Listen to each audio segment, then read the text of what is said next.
Olá, amigos. Somos Clayton e Eleusa Oliveira, staff da Harvest Foundation, e representamos essa organização. Para saber mais sobre a Harvest, visite o site harvestfoundation.org. Esta é a lição A Roda da Sabedoria, parte 1. Esta lição está programada em aproximadamente 30 minutos, e nós recomendamos que você use 15 minutos, faça uma pausa com o seu grupo, ou faça uma pausa de meditação, e depois use um segundo segmento de mais 15 minutos. Pensando sobre o tema, digamos, o diamante da sabedoria, não a roda da sabedoria, para começar. Queremos ter essa conversa perguntando o que é a sabedoria. Em programas anteriores, nós vimos que Lucas 2,52, e Jesus crescia em sabedoria, estatura e graça diante de Deus e dos homens, nos mostrou que Jesus é o melhor modelo para o nosso próprio crescimento e desenvolvimento, bem como o crescimento e desenvolvimento das nossas comunidades. Portanto, devemos também crescer em sabedoria. Então, primeiro, vamos refletir o que é isso. Crescer em sabedoria não é a mesma coisa que crescer de forma intelectual ou ter estabilidade mental. Mas, de uma forma bem resumida, crescer em sabedoria. A sabedoria bíblica é o saber e o fazer, o que Deus ordena. A sabedoria bíblica consiste nas instruções de Deus aplicadas em todas as áreas da nossa vida. Se estamos tratando da sabedoria a partir da Bíblia, devemos lembrar que o contexto da cultura hebraica antiga, onde esses ensinos foram originados, também conta. Essa cultura era conhecida por uma coleção de ditados de sabedoria e da sua literatura de sabedoria, que está agora disponível para nós nos primeiros livros da Bíblia, nos livros de Provérbios e Salmos, principalmente. Os provérbios de sabedoria diziam ao povo como agradar a Deus e como viver bem. Quando agradamos a Deus, vivemos bem.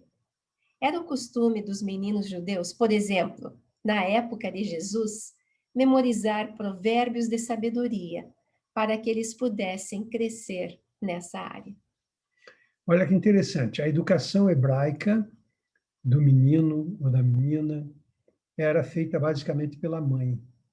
E o livro-texto para ensinar uma criatura nessa fase da vida a ler e escrever eram os livros de Salmo e Provérbios. Esses livros importantíssimos, onde você tem uma ponte maravilhosa, não apenas para a poesia, mas também para a música. Então, o povo hebreu se caracterizou como um povo muito forte na sua forma de pensar e de escrever e de produzir a música. Os outros povos produziram coisas também interessantes, armas, navios, se prepararam muito bem para a guerra, mas o povo hebreu acaba descobrindo que o Senhor dos Exércitos está do seu lado. E essa é uma sabedoria que eles usavam tremendamente nas suas guerras. Ora, cremos que Jesus, como menino judeu, cresceu assim. E nós devemos fazer o mesmo. Sabedoria é para ser buscada, como um diamante, como pedras preciosas. Quando andamos nos caminhos das sabedorias e guardamos os seus mandamentos, somos abençoados com vida, com prosperidade e com o favor de Deus. Os provérbios bíblicos tratam de temas como honestidade, justiça, diligência, autocontrole, humildade, comunidade, caridade, economia, pobreza. São conjuntos de princípios que estão aí nessa palavra. Ora, a fonte de toda a sabedoria é o próprio Deus. Ele nos fez e ele sabe como a vida funciona melhor. Buscá-lo e buscar sabedoria na sua palavra é uma atitude altamente recomendável e também uma atitude sábia. Sua sabedoria deve influenciar nossas ações, nossas agremiações, nossas associações, nossas interações, nossas decisões, nossos empreendimentos.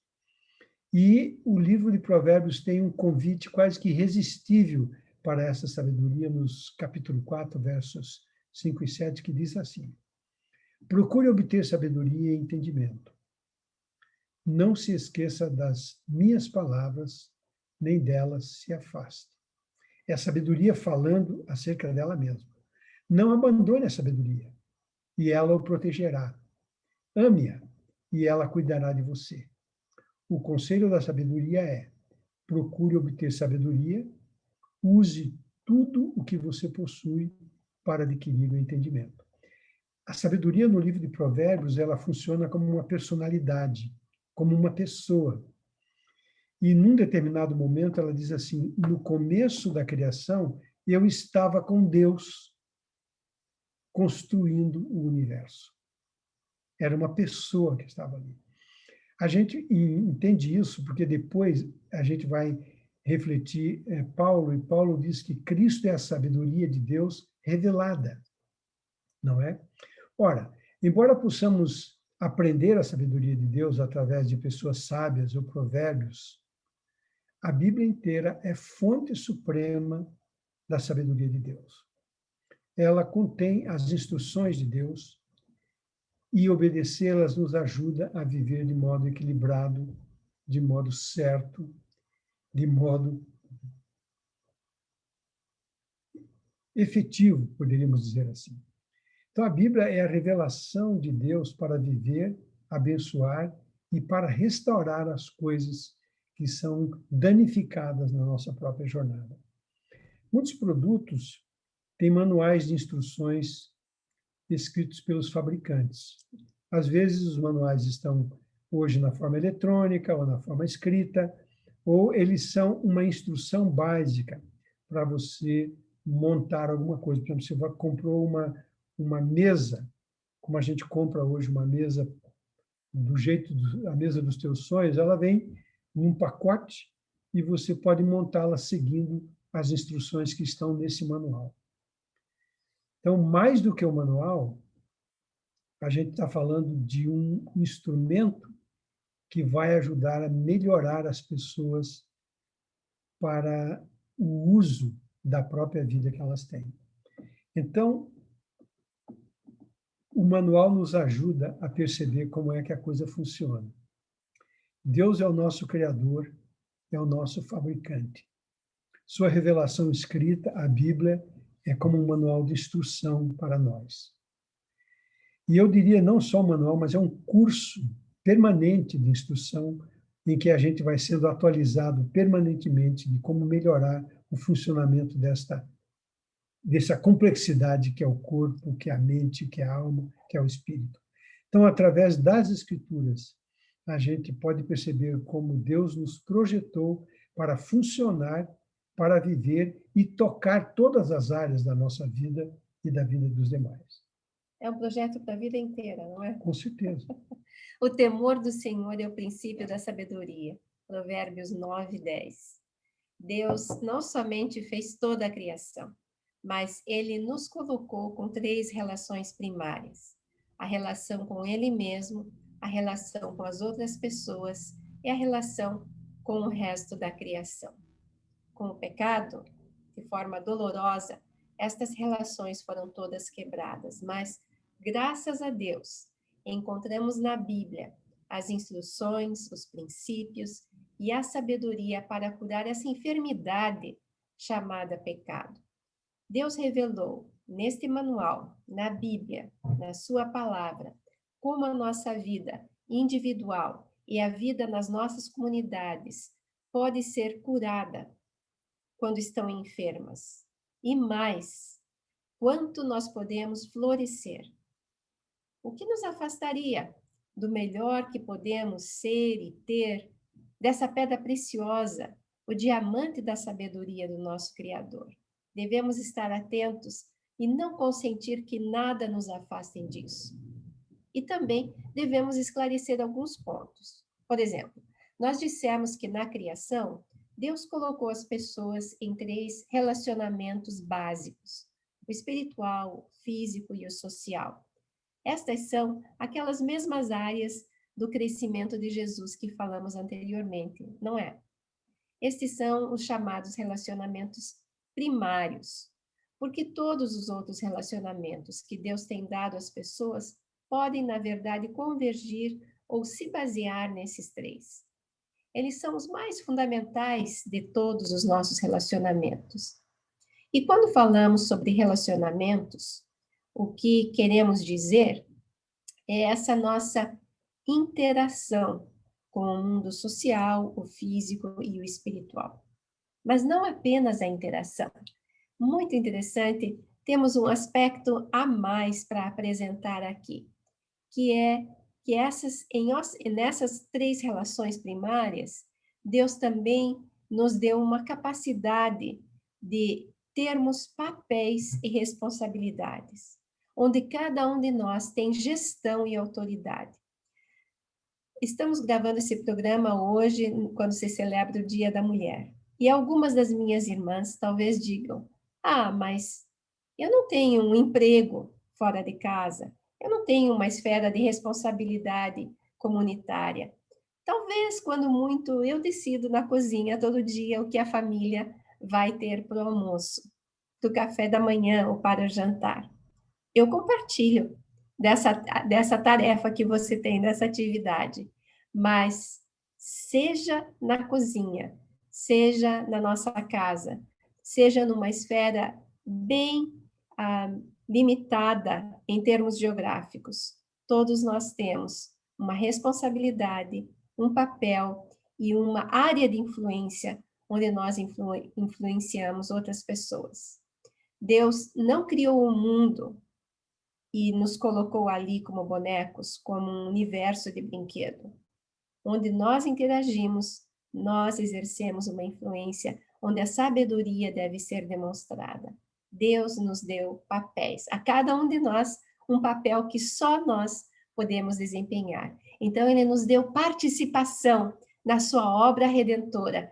Deus nos colocou como administradores da sua criação. Ele nos chama coparticipantes da sua obra. Com certeza. Então, agora vamos pensar em exemplos do que tudo isso significa. E vamos começar, por exemplo, pensando nas relações espirituais, já que nós falamos da relação da área espiritual, da área social, da área física e também da sabedoria. Então, pense comigo as áreas espirituais. Elas incluem as nossas relações com Deus e com o mundo espiritual. Há pouco nós dissemos que o pecado é uma enfermidade. Na verdade, o pecado é uma coisa mais complexa do que uma enfermidade. Poderíamos dizer assim que é uma enfermidade crônica. É um troço que está sempre aí. Mas para essa enfermidade crônica tem uma solução definitiva, sabe? Então Paulo, quando ele trabalha o capítulo 7 de Romanos, ele vem falando dessa coisa chamada pecado, que é como uma lei da gravidade que puxa todo mundo para baixo. E depois, no capítulo 8, ele diz assim: mas a lei do Espírito de vida de Cristo Jesus me livrou da lei do pecado e da morte. Então, eu começo a ascender.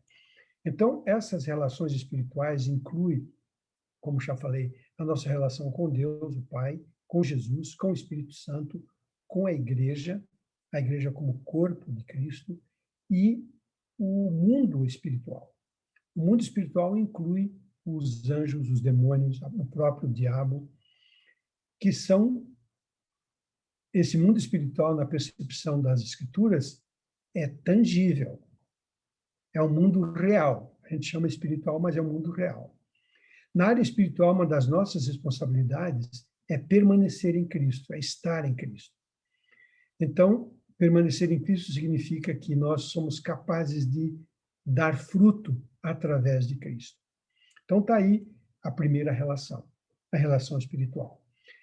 Nos relacionamentos sociais, a gente percebe que aqui se inclui as nossas relações com os outros, com a nossa família, com os nossos vizinhos, com os amigos, com a comunidade, com o governo, com patrões, com colegas de trabalho e até com os nossos inimigos. Nesta área, o pai ou o marido tem responsabilidade de amar e cuidar da sua família, para falar de uma responsabilidade entre essa diversidade de atores que eu estou relacionando aqui na área social. Na área física, a gente tem a inclusão das nossas relações com o universo material, com a criação material, com o nosso corpo, com o trabalho, com os animais, com a terra, com o tempo, com os recursos. Nestas áreas, ou nesta área, algumas das nossas responsabilidades são cuidar da limpeza do nosso ambiente, trabalhar, deixar a terra descansar e, após um período do uso da terra, deixar que ela descanse, assim como nós também devemos descansar no 7º dia, está lá na descrição dos mandamentos. Ora, Deus nos deu essas 3 relações primárias e Ele também nos deu instruções específicas para cada uma dessas relações. Essas instruções são conhecidas como a sabedoria bíblica. E, ao conhecer e aplicar a sabedoria bíblica em cada uma dessas relações, a gente se move, é uma coisa dinâmica, na direção e na adequação de Deus para a nossa própria vida. E aí a gente provoca no próprio Deus o sorriso, a alegria do fabricante que vê que a sua obra está funcionando de acordo com o seu propósito, de acordo com o manual que ele prescreveu. Ora, imagine você comigo agora uma roda de sabedoria, ou uma roda. Vamos imaginar essa roda que poderia ser simples e ela tem 3 relações e um papel para cada uma dessas relações. E na medida que esse papel, representado pela sabedoria, vai sendo assumido, a gente experimenta os propósitos de Deus. Ou seja, estou falando de uma roda perfeita, de uma roda que está andando certinho. Então, o aro da roda representa a própria sabedoria. O centro da roda representa a nossa vida. Os raios da roda são os principais relacionamentos que a gente tem. Então, quanto mais relacionamentos a gente desenvolve, mais raios nós temos. É mais difícil de controlar, mas os raios precisam, então, ser muito fortes. A roda está se preparando para seguir em frente em direção à adequação da vida que Deus deu para todos nós viver. Então, está aí uma ideia de como essa roda poderia ser uma roda perfeita, uma roda funcional. Mas a gente sabe que as rodas têm problemas também. Queridos amigos, se vocês nos acompanharam até aqui, agora seria aquele tempo de fazer uma pausa. Pode dar uma parada no seu vídeo, meditar sobre aquilo que foi transmitido, ou então você pode reunir o seu grupo, discutir o tema. Nós vamos continuar com a conversa, porque depois que você der o pausa, você pode voltar nessa parte do vídeo para continuar até o final, ok? Então, a gente estava falando sobre uma roda. Cleiton conversou sobre uma roda que funciona bem. Agora, imagine uma versão de uma roda danificada. Talvez o aro esteja dobrado ou ausente. E se você tem uma bicicleta, você sabe a diferença que faz. Talvez um dos raios esteja torto ou quebrado. Com a roda estragada desse jeito, o volante não vai se mover bem. E quem estiver dirigindo essa bicicleta não vai chegar em lugar nenhum. Em contraste, imagine uma versão em que esta roda está boa. O aro é perfeitamente redondo. O eixo está no centro. E os raios são uniformes, equilibrados e completos. Então, qual roda você prefere usar? Qual roda te daria um passeio melhor? O Cleiton é fã de andar de bicicleta. Então, qual roda melhor representaria? Nós podemos perguntar, querido amigo, querido ouvinte, querido espectador, qual melhor roda representaria a sua vida nesse momento? Uma roda é muito difícil de ser usada se não tiver um aro, se estiver faltando raios, se eles forem curtos ou fracos, ou se o eixo não estiver no centro. Esse exemplo da roda que nós estamos dando é como uma vida, que pode estar em equilíbrio ou fora de equilíbrio. Uma roda que está completa, em equilíbrio, pode servir o objetivo para o qual ela foi feita. Isso é, ela pode se mover facilmente em direção ao seu objetivo. Da mesma forma, uma roda em equilíbrio, como é a roda em equilíbrio, a nossa vida pode avançar para as intenções de Deus para nós e para aqueles a quem nós servimos. Nós precisamos viver no centro da sabedoria de Deus, indo em direção às suas intenções em todos os nossos relacionamentos. A sabedoria, aqui está uma coisa bem legal. A sabedoria é como o aro da roda que une tudo. É saber e é fazer o que Deus quer nos relacionamentos espiritual, físico e social. Se conhecemos e obedecemos a sabedoria de Deus, a sua adequação para os nossos relacionamentos, então nós experimentamos esse equilíbrio e nos movemos bem. Também podemos ajudar outras pessoas a crescer em sabedoria, outras pessoas a conhecer e aplicar as instruções de Deus, para que elas também se movam em direção à adequação, à suficiência de Deus em todas as áreas. A sabedoria é como um diamante, ela é de valor incomparável. E ela reconhece que Deus nos criou e sabe o que devemos fazer para viver bem. Então, veja bem, a gente fala da sabedoria, mas ela é um personagem nas Escrituras, caracterizada por valores, por princípios, por ideias, por ditados, por um conjunto de informações, por promessas e por dons. Então, a bênção e equilíbrio na vida vem de um viver com a sabedoria de Deus em todos os relacionamentos.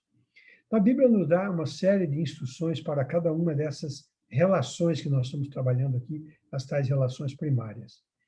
Por exemplo, em nossas relações espirituais, a Bíblia nos instrui a orar com gratidão, com esperança em Cristo, e encorajar outros em amor e serviço, e a nos reunir regularmente como amigos, como os cristãos, como família, tirar proveito desse tempo social. Então, olha só, orar com gratidão é uma coisa muito interessante. A gratidão não faz parte, às vezes, da vida da maioria das pessoas. A gente é educado, inclusive, a ter uma postura muito severa com as coisas da vida, e a gente desenvolve um senso crítico, e que é muito mais fácil você criticar todas as coisas do que você descobrir um motivo para agradecer. Então, o tempo está meio feio hoje, não vai chover, choveu, ficou assim como a gente está vendo hoje, não dá para a gente... Entendeu? Nós desenvolvemos uma cultura de ingratidão, mas a Bíblia encoraja você a ter uma atitude de gratidão, que é, sem dúvida nenhuma, uma atitude proativa para a mente, para o corpo, para o indivíduo como um todo.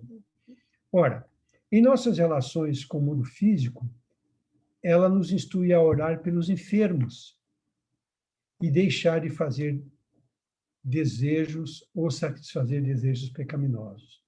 Então, veja bem, o corpo da gente é um relógio ou é um equipamento que sinaliza quando as coisas não estão legais. E quando não estão legais, a gente já sabe que está enfermo e precisa de ajuda. Então, o corpo parece que ele está continuamente acusando a gente de que ele precisa de cuidado. Então, está aí uma área interessantíssima de cuidado, que é a questão do nosso corpo. E orar pelo corpo, cuidar do corpo, abençoar o corpo, comer bem, é uma forma de manter esse corpo em equilíbrio. Em nossas relações sociais, a Bíblia nos diz como viver em harmonia, ser amáveis, humildes, abençoar as outras pessoas, viver uma vida produtiva. Pedro mesmo fala da operosidade da nossa fé, trabalhar para suprir as necessidades nossas e dos outros, conquistar o respeito dos que estão do lado de fora. E aí a gente pode observar que a Escritura ela é um composto de instrução e de informação, não só para a pessoa individualmente, mas para a própria comunidade. E, nesse sentido, o livro de Deuteronômio é recomendado como um manual comunitário. Deuteronômio instrui o povo a viver em comunidade e andar no deserto e cuidar da limpeza do acampamento. Por que ele fazia isso? Por que ele instrui dá esse tipo de instrução? Porque se não tem limpeza no acampamento, o acampamento se torna um lugar contaminado e facilmente as pessoas vão adoecer. E é muito interessante porque as promessas de Deus no livro de Deuteronômio são tão visíveis que o Senhor diz assim: vocês andaram 40 anos no deserto e a roupa de vocês não estragou. O sapato não furou, não envelheceu, não é? Em resumo, Deus nos deu 3 relacionamentos básicos: espiritual, físico e social. Ele nos instrui para cada um desses relacionamentos através da sua palavra, a Bíblia, onde as instruções são conhecidas como sabedoria. Portanto, crescer em sabedoria é aprender a obedecer às instruções nos relacionamentos de cada uma dessas áreas. Quando fazemos isso, nos movemos com adequação. Pedalamos com as rodas certas, tendo todas as áreas da nossa vida guiadas pela sabedoria bíblica. Não é suficiente buscar, aprender e conhecer sabedoria. Ela deve ser aplicada na prática. Ela deve ser usada, e nesse sentido Jesus diz uma coisa tremenda quando ele fala no Sermão da Montanha, e ele diz: olha, todos vocês que ouviram esse sermão e aplicarem, serão comparados a um homem que construiu a sua casa sobre a rocha. Veio a chuva, veio o vento, levantou a água do rio e a casa ficou firme na rocha. Mas, se você apenas ouviu e não aplicou, você é como o homem que construiu a casa sobre areia. Veio a chuva, veio o vento, vieram as tempestades e a casa não resistiu. Então, todas as áreas da nossa vida precisam ser vividas na consciência de que Deus nos deu a sua revelação de amor para que a vida que Ele nos deu seja bem vivida, observada e desfrutada. Que ensino maravilhoso. Os exemplos que o Cleiton acabou de dar nos mostram que a sabedoria não é algo que se encontra num ambiente de academia, não é algo confinado aos laboratórios e não é privilégio apenas das pessoas que estudam. Pelo contrário, a sabedoria está no dia a dia, nas experiências mais comuns da vida, nesses 3 relacionamentos e nas nossas áreas de influência. Sabedoria é para ser vivida. E não é à toa. Tiago 3, os versos 13 e 17, nos advertem: quem é sábio e tem entendimento entre vocês? Que o demonstre por seu bom procedimento. Não é com as pesquisas, não é com os estudos exaustivos, mas por seu bom procedimento, mediante obras praticadas com a humildade, que provém da sabedoria.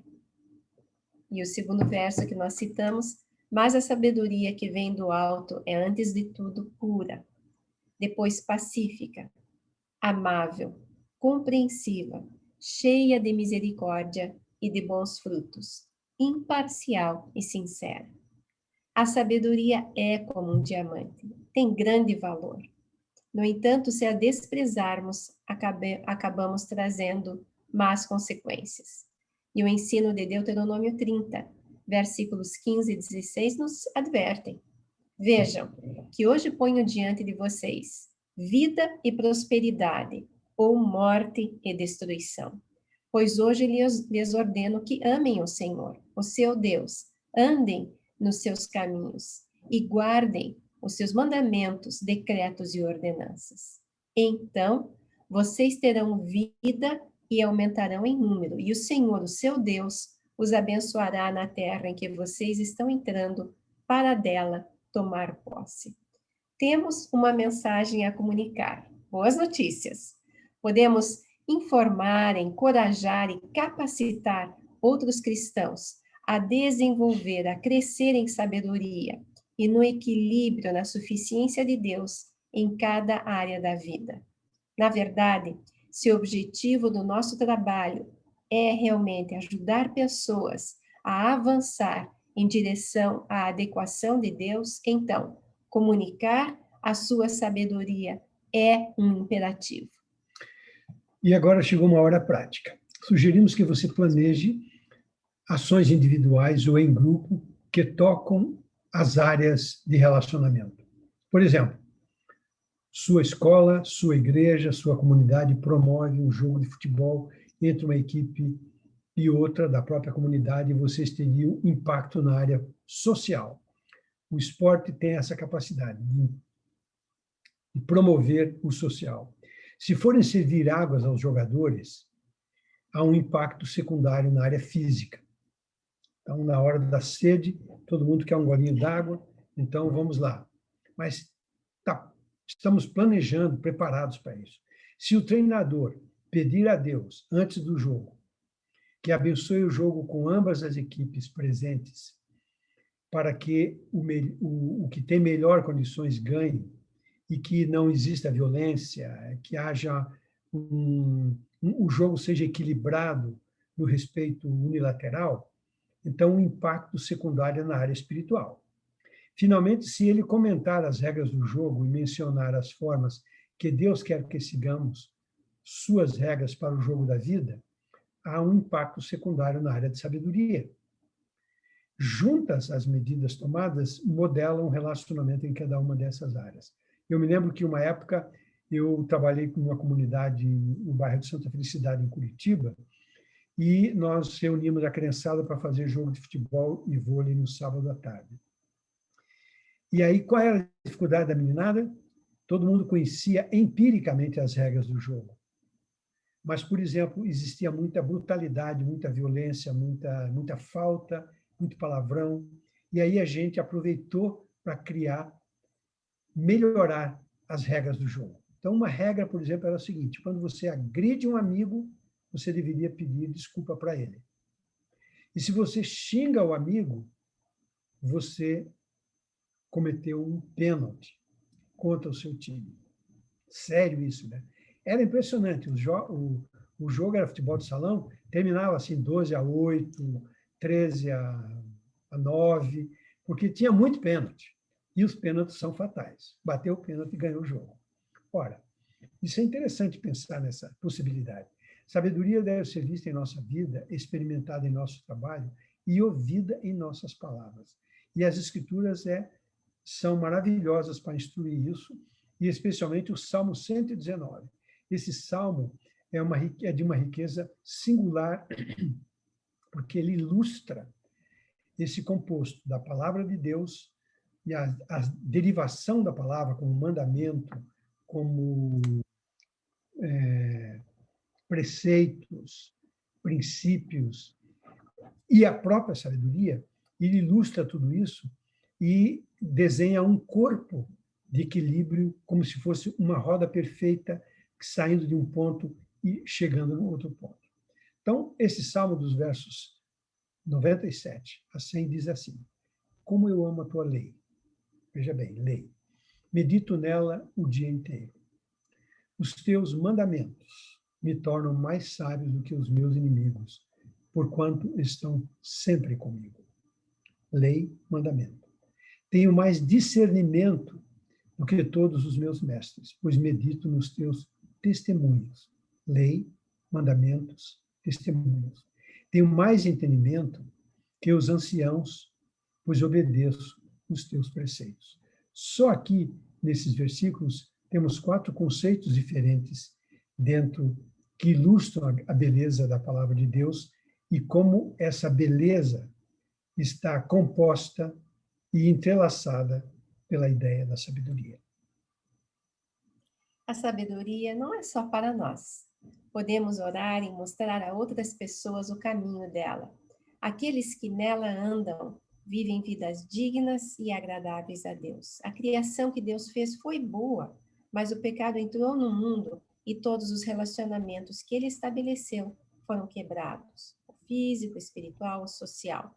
A evidência, infelizmente, estava em toda parte. Mas Deus tem um plano para recuperar aquilo que foi quebrado. Em sua bondade, ele nos deu a sua sabedoria para mover a nós e aqueles a quem servimos para a restauração e para a cura que ele pretende para todo mundo que ele criou e que ele ama. Que possamos buscar a sabedoria, apreciá-la mais que um diamante e obedecê-la em todas as áreas da nossa vida. Obrigada. Bom trabalho e continue refletindo sobre essa tremenda bênção que é a sabedoria.